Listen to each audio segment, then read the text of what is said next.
But Celtics scored 43 in the fourth quarter. Just kind of what did you see on the defensive end that they got so loose? I think it was 16 of 19 from the field.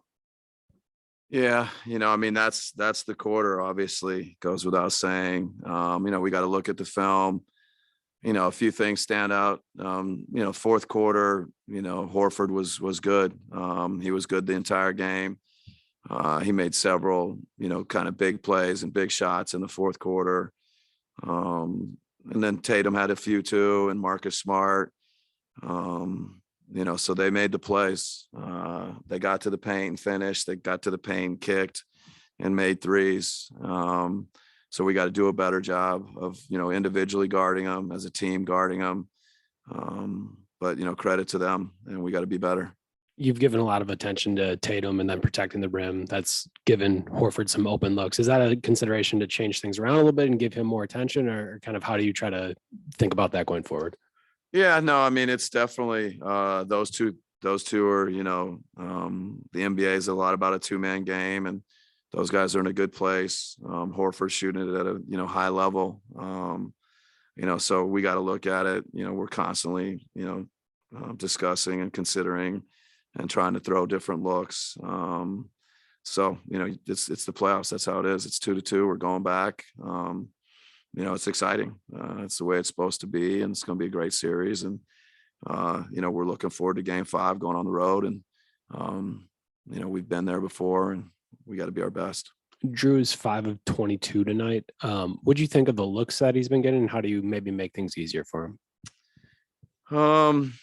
Like I often say with those questions, there's a little bit of both. And I think, if we as a team and he as an individual make our clean looks at a better rate, and then, you got to make some tough baskets, and he's a guy that can make a tough basket and get a tough basket. He just had I always, they play good defensively. They're, individually they're good, as a team they're good. So give Boston credit, and he's just got to keep fighting, and he'll find himself. What did you see or maybe didn't see with Bobby, with the 15 minutes tonight? What was it, more of what Boston was doing on the perimeter? Well, it looked like he passed up some open shots early, so I don't know if he was feeling right at all, or what did you see with Bobby tonight? No, I thought, overall, certainly pretty low for him on a minute. They ended up playing a lot of small ball without Robert Williams tonight. And, at times, but certainly in the fourth quarter, they basically had the 4 smalls with Horford. And, we went with Connaughton and Grayson and George and Wes, and, obviously Drew and those guys. And then we also played Giannis and Brooke, and tried to go inside some with Brooke and had some success there. So it's just a little bit, they were different tonight, and they played a lot smaller tonight. But, Bobby was good in his minutes, and, we know he's somebody that can give us a lot. I know after last game you had said you wanted to be better at defending without fouling. At least on the stat sheet that was improved. But with Wesley, was it some of the timing of his fouls where, especially early in some quarters where he had to kind of come out right away? How did that maybe help or affect, Jason Tatum being able to get in a rhythm a little bit, since Wes kind of, a couple instances, he just in and out right away and had to sit for a stretch? No, I think, Tatum certainly had 30, so give him credit, but, whether it was Wes guarding him or anybody guarding him, I thought overall, Wes did a good job on him. Drew, George, all those guys.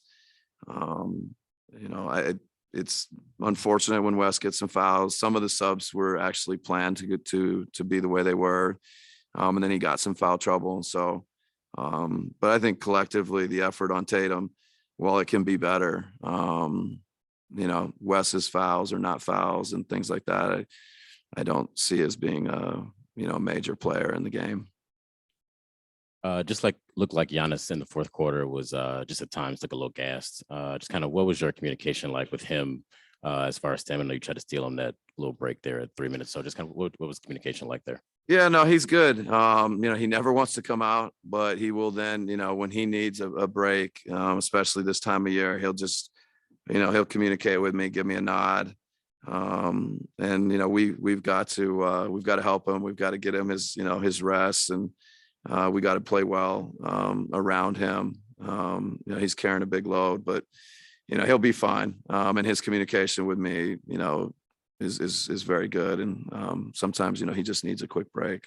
Eric had mentioned Drew, but him and Giannis both are just taking just a lot of shots, a lot of your share of your shots these last two games. Are you sort of happy with the way the offense is, gone for them to sort of carry more of the load for you? Would you sort of, wanted to be spread around a little bit more? How do you just view that? No, I mean, I think, those are our guys right now. I think they're going to get a lot of shots. When we can find opportunities for others, we need to do that, and maybe, create some of those looks for those other guys. And Drew and Giannis can, we can work to get them some better looks, but they're going to carry a load. And I think we have all the confidence in the world that they can handle it. You coached Al in Atlanta. Why do you think he's found kind of new life in his role this year with the Celtics? Oh, I mean, Al's a great competitor. He's a great teammate. I think they've got a good thing going there right now. And I think the respect for him and his game is at a high level from his teammates and from his coaches and from the organization. And, he's playing lights out basketball. So we got to find a way to make it harder on him and, just try and change the impact he's having on the game. But, he's a good player. He's showing it. All right. Thanks, guys.